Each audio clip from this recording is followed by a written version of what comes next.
نہیں بلکہ بڑھانے والے بڑھا رہے ہیں ہم رسم و رواج کو. شادی کے پہلے ابھی آپ نے دیکھا ایک بہت بڑی شادی ہو رہی ہے گجرات کے جام نگر شہر میں. ممبئی اور گجرات کے بہت بڑے ادیوگ پتی گھرانے میں شادی ہو رہی ہے اور شادی میں 9 ارب روپے خرچ ہو چکے. ابھی یہ شادی کے پہلے کے فنکشن میں 9 ارب روپے خرچ ہو چکے. اور ایسا نہیں کہ یہ صرف ان کے دوسرے مذہب کے لوگوں میں ہو رہا ہے, مسلمانوں کا بھی بہت برا حال ہے. کلکتہ کے مٹیا برج میں گیا تھا, وہاں لوگوں نے مجھے بتایا کہ ایک بہت کروڑ پتی ارب پتی مسلمان نے اپنی لڑکی کی شادی کی تو کئی کلو اس نے سونا اپنی بیٹی کو جہیز میں دیا تھا. کلو گرام نہیں, کلو میں اس نے اپنی بیٹی کو زیورات سے لاد دیا تھا اپنی بیٹی کو. کئی شادی ہو رہی ہے تو جتنے باراتی آ رہے ہیں سب باراتیوں کو سوٹ دیا جا رہا ہے, سارے باراتیوں کو سونے کی انگوٹھی دی جا رہی ہے. کہ مسلمانوں کیا بھی یہ حال ہو رہا ہے. آپ کے سیمانچل کے علاقے میں کیا جہیز کی رسم نہیں ہے؟ کیا ہلدی کی رسم نہیں ہے؟ کیا عورتیں سندور نہیں لگا رہی ہیں؟ کیا بندی نہیں لگا رہی ہیں؟ بنگال میں آپ چلے جائیں تو کہیں فرق کرنا مشکل ہو جاتا ہے کہ یہ لڑکی, یہ عورت مسلمان ہے یا غیر مسلم. جو نبی رسم و رواج کو توڑنے کے لیے آئے تھے, جو نبی ہمیں رسم و رواج کی بیڑیوں سے آزاد کرنے کے لیے آئے تھے, آج افسوس کی بات یہ ہے اس نبی کا کلمہ پڑھنے کے باوجود اور اس نبی سے محبت کا دعویٰ کرنے کے باوجود آج ہم رسم و رواج کی بیڑیوں میں جکڑے ہوئے ہیں اور نہ جانے کون کون سی رسم و رواج میں ہم پڑے. ایک شادی میں گیا بنارس میں, ہمارے خاندان میں رشتہ داری میں شادی تھی, میں گیا تو شادی کے پہلے لڑکی والے بہت سارا سامان تیار کرتے ہیں, لڑکے والے دلہن کے لیے, بہو کے لیے. تو اس میں دیکھا کہ صاحب دلہن کے لیے ایک سہاگ کی پڑیا تیار ہو رہی. وہ کچھ سامان تھے, کچھ جڑی بوٹیاں وغیرہ تھے. میں نے پوچھا یہ کیا ہے؟ کہنے لگے سہاگ کی پڑیا ہے. میں نے کہا اس میں کیا کیا ہے؟ پتہ لگا اس میں وہ ہے جو بال میں لگاتے ہیں, سندور ہے, بدیا ہے. میں نے کہا یہ کیا ہے؟ کہنے لگے سہاگ کی پڑیا ہے. معاف کرنا میرے بھائیوں, اسلام میں کوئی سہاگ کی پڑیا نہیں ہوتی. اسلام میں ایک شادی شدہ عورت کے لیے سہاگ کی کوئی نشانی نہیں. بعض عورتیں سمجھتے چوڑی پہننا یہ سہاگ کی نشانی ہے. کنواری لڑکی بھی چوڑی پہن سکتی. اور یہ سندور لگانا اور یہ بندیا لگانا تو بالکل مشرکانہ اور شرکیہ چیز ہے, یہ تو نہیں کرنا چاہیے. اور یہ جو منگل سوتر پہنتی ہیں کہ یہ صاحب یہ سہاگ کی نشانی, یہ بھی غیر مسلموں کا طریقہ ہے, اسلام سے اس کا کوئی تعلق. اسلام میں سہاگ کی کوئی نشانی نہیں ہے. سہاگ کی بس ایک نشانی ہے, شوہر کے دل میں بیوی کی محبت, بیوی کے دل میں شوہر کی محبت. یا صاحب شادی میں سہاگ کی پڑیا دی جا رہی. شادی کے پہلے ایک رسم ہوتی ہے ہلدی کی رسم. کہیں کہ آپ نے دیکھا ہوگا ہلدی کی رسم میں باقاعدہ جتنی لڑکیاں ہیں سب پیلے رنگ کا کپڑا پہنے. ساون کا مہینہ آتا ہے, ساون کے مہینے میں پیلے رنگ کا کپڑا اور پیلے رنگ کی چوڑیاں مسلمان عورتیں پہنتے ہیں. دھن تیرس کا تہوار آتا ہے بہار میں نے پٹنہ میں دیکھا کہ مسلمان عورتیں مارکیٹ سے سامان خرید رہی ہیں. میں نے پوچھا یہ کیا ہو رہا ہے؟ کہنے لگے مسلمان بھی دھن تیرس کے دن یہ مانتا ہے, لوگوں کا یہ ماننا ہے کہ دھن تیرس کے دن کچھ نہ کچھ ضرور خریدنا چاہیے, چاہے جھاڑو ہی خریدا جائے. تو غیر مسلموں کے ساتھ مسلمان بھی دھن تیرس کے دن کچھ نہ کچھ ضرور خریدتے. کیا ہے میرے بھائی یہ فضول کی رسمیں, یہ جاہلانہ رسمیں. اور آج بھارت میں دوسرے لوگوں کے ساتھ رہ کر کے ان کے کلچر سے ہم نے ایڈاپٹ کر لی, حاصل کر لی, اور ہمارے کلچر میں بھی وہ چیزیں شامل. ہمارے نبی تو رسم و رواج کو توڑنے کے لیے آئے تھے. ہمارے نبی کی شان تو یہ ہے, ہمارے نبی کا مقام تو یہ ہے کہ جب آپ معراج کے سفر پہ گئے تو بیت المقدس میں سارے نبیوں کی موجودگی میں اگر امامت کسی نے کرائی ہے, سارے نبیوں کا امام اگر کوئی بنا ہے تو جناب محمد رسول اللہ صلی اللہ علیہ وسلم بنے. سارے نبیوں کو آپ نے نماز پڑھائی, اور جب آپ دنیا میں تشریف لائے اور آپ نے مکہ کے کافروں کو بتایا کہ میں راتوں رات میں خانہ کعبہ سے مسجد اقصیٰ تک گیا اور وہاں سے میں نے ساتوں آسمان کی سیر کی, تو مکہ کے کافروں نے کہا کہ اے محمد ہم تمہاری بات کو کیسے سچ مان لیں؟ جو سفر کرنے میں ہم کو 2 مہینہ لگتا ہے تم کہہ رہے ہو تم راتوں رات ہو کر کے چلے, ہم کیسے مان لیں؟ تو کچھ کافروں نے اللہ کے نبی کا امتحان لینے کے لیے کہا کہ اے محمد یہ بتاؤ کہ تم بیت المقدس گئے تھے؟ آپ نے کہا گئے تھے. کہا تم نے دیکھا تھا؟ کہاں دیکھا تھا. کہا اچھا یہ بتاؤ بیت المقدس میں کتنے دروازے ہیں, کتنی کھڑکیاں ہیں, کتنے روشن دان ہیں؟ بیت المقدس کے پورب میں کیا ہے, اس کے پچھم میں کیا ہے, اس کے اتر میں کیا ہے, اس کے دکھن میں کیا ہے, اس میں کتنے دروازے ہیں؟ اب ظاہر ہے آپ کے گاؤں میں پہلی مرتبہ آیا ہوں اور آپ مجھے اپنی مسجد میں نماز پڑھنے کے بعد جلسے میں لے کے چلے آئیں اور پھر اس کے بعد میں 1 سال کے بعد آپ سے ملوں یا 1 مہینے کے بعد آپ سے ملوں اور آپ کہ مولانا صاحب آپ سورا ڈھنگی آئے تھے ہماری مسجد میں، آپ آئے تھے، بتائیے مسجد میں کھمبے کتنے تھے، مسجد میں پنکھے کتنے تھے، میں کیسے بتا پاؤں گا بھائی؟ میں مسجد میں پنکھے گننے تھوڑی گیا تھا، میں کھمبا گننے تھوڑی گیا تھا، میں نماز پڑھنے گیا تھا، چلا آیا۔ مکہ کے کافروں نے اللہ کے نبی سے ایسے سوالات کرنے شروع کیے۔ اللہ کے نبی فرماتے میں بہت پریشان ہو گیا کہ میں ان کے سوالوں کا کیا جواب دوں۔ اگر جواب نہیں دیتا ہوں تو یہ مجھے جھوٹا بنا دیں گے کہ صاحب یہ تو جھوٹ بول رہے ہیں، اور جواب میں دوں تو کیسے دوں، مجھ کو تو یاد بھی نہیں ہے۔ تو اللہ تبارک و تعالیٰ نے دنیا کا پہلا ویڈیو اللہ کے نبی کے سامنے لا کے رکھا۔ اللہ کے نبی فرماتے ہیں کہ بیت المقدس کا پورا ویڈیو، میں ویڈیو اپنی زبان میں کہہ رہا ہوں، اللہ کے نبی نے فرمایا کہ بیت المقدس کا پورا ویو، پورا منظر میرے سامنے رکھ دیا گیا، اور جو وہ سوال کرتے تھے بیت المقدس کا وہ منظر اللہ تعالیٰ میرے سامنے لے آتا تھا۔ وہ پوچھتے تھے کتنے دروازے ہیں، میں گن کے بتا دیتا تھا اتنے دروازے۔ وہ پوچھتے تھے کتنے کھمبے ہیں، میں گن کے بتا دیتا تھا اتنے کھمبے۔ یہ ہمارے نبی کی شان ہے میرے، ہمارے نبی تو وہ نبی ہیں جو دنیا میں پتھر کھاتے ہیں، جو دنیا میں ظلم سہتے ہیں، کس کے لیے؟ ہمارے اور آپ کے۔ وہ نبی مانوتا کو بچانے کے لیے، انسانیت کو بچانے کے لیے آئے تھے، وہ نبی انسانیت کے محسن تھے میرے پیارے ساتھی۔ ہماری اور آپ کی زندگی کا مقصد ہے اپنے بچوں کے لیے محنت کرنا، اچھا مکان بنانا، بینک میں سیونگ کرنا، پراپرٹی خریدنا، اپنے بچوں کو اچھا فیوچر دینا۔ میرے نبی کا مشن کیا تھا؟ میرے نبی کا مشن صرف ایک تھا، فَلَعَلَّكَ بَاخِعٌ نَفْسَكَ عَلَىٰ آثَارِهِمْ إِن لَّمْ يُؤْمِنُوا بِهَٰذَا الْحَدِيثِ أَسَفًا۔ اے نبی، آپ کو لوگوں کے ایمان لانے کی اتنی چنتا، اتنی فکر ہے، کہیں آپ اپنی جان نہ دے دیں۔ اے نبی، لوگوں کے ایمان لانے کی چنتا میں کہیں اپنی جان نہ دے دیں، آپ کو اتنی فکر ہے لوگوں کے ایمان لانے کی۔ آپ نے طائف میں پتھر بھی کھائے، آپ نے مکہ سے طائف کا 100 کلومیٹر کا سفر پیدل طے کیا ہے۔ آپ طائف گئے، طائف کے لوگوں نے آپ کا کلمہ نہیں پڑھا بلکہ آپ کے دشمن بن گئے۔ آپ کے اوپر ایمان لانا تو بڑی دور کی بات ہے، انہوں نے آپ کا مذاق اڑایا۔ آپ جب طائف سے نکل کر کے جانے لگے، طائف کے ان لوگوں نے اللہ کے نبی کے اوپر پتھر برسائے، میرے نبی کے جسم کے اوپر اتنے پتھر برسائے گئے، آپ کے جسم سے خون بہنے لگا، اور خون بہ کر کے آپ کے جوتے میں جم گیا۔ میرے پیارے بھائیوں، اس نبی نے پتھر بھی کھائے ہیں تو ہمارے اور آپ کے لیے کھائے ہیں۔ وہ نبی ہمارے اور آپ کے لیے محسن بن کر کے آئے تھے۔ اسی لیے اللہ تعالیٰ قرآن کریم میں کہتا ہے، وَمَا أَرْسَلْنَاكَ إِلَّا رَحْمَةً لِّلْعَالَمِينَ۔ او لوگوں، ہم نے تم کو وہ نبی دیا ہے جو ساری کائنات کے لیے رحمت بن کر کے آئے تھے، رحمت بن کر کے آئے تھے۔ اور یہ مت سمجھو کہ نبی صرف انسانوں کے لیے رحمت بن کر کے آئے تھے، نبی تو جانوروں کے لیے بھی رحمت بن کر کے آئے تھے۔ ابھی کھیریا ہاٹ سے ہم گزرے، ہمارے بھائی نے کہا مولانا صاحب یہاں مویشیوں کی مارکیٹ لگتی ہے، اور جو جانور کو جو بیچنے والے ہوتے ہیں بڑا ظلم کرتے ہیں جانوروں کے ساتھ۔ واللہ جب ہم یہ سنتے ہیں تو تکلیف ہوتی ہے۔ ہمارے نبی نے جانوروں کے ساتھ بھی ظلم کرنے کی تعلیم نہیں دی ہے۔ ارے جس نبی کے امتی جانور کے ساتھ ظلم نہیں کر سکتے، اس نبی کے امتی آتنکوادی اور دہشت گرد کیسے ہو سکتے؟ میرے نبی نے تو ایک بکرے کو ذبح کرنے کے ٹائم بھی حکم دیا ہے کہ بکرے کو ذبح کرنے کے ٹائم چھری تیز کر لو، بکرے کے سامنے چھری مت تیز کرو تاکہ اس کو ڈبل تکلیف نہ ہو۔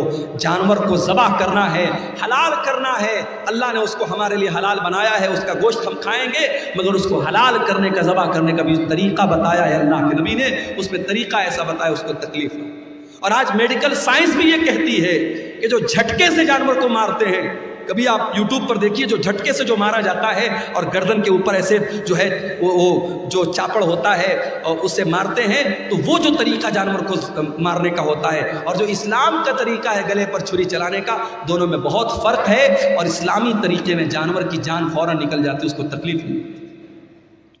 جانوروں کے ساتھ بھی اللہ کے نبی نے رحم کا برتاؤ کرنے کا حکم دیا۔ سفر میں آپ جا رہے ہیں، اچانک ایک جگہ سے چیونٹیوں کے پاس سے آپ گزرے، صحابہ کرام کو چیونٹی کاٹنے لگی، صحابہ کرام نے آگ لگائی اور چیونٹیوں کو جلا دیا۔ اللہ کے نبی کو پتا چلا، اپنے صحابہ کو ڈانٹا اور آپ نے کہا کان کھول کر کے سن لو، آگ کا عذاب آگ کا رب ہی دے سکتا ہے، آگ کا عذاب کوئی اور نہیں دے سکتا۔ چیونٹی کو بھی جلانے کا آپ کو ادھیکار نہیں ہے، چیونٹی کو جلا نہیں سکتے۔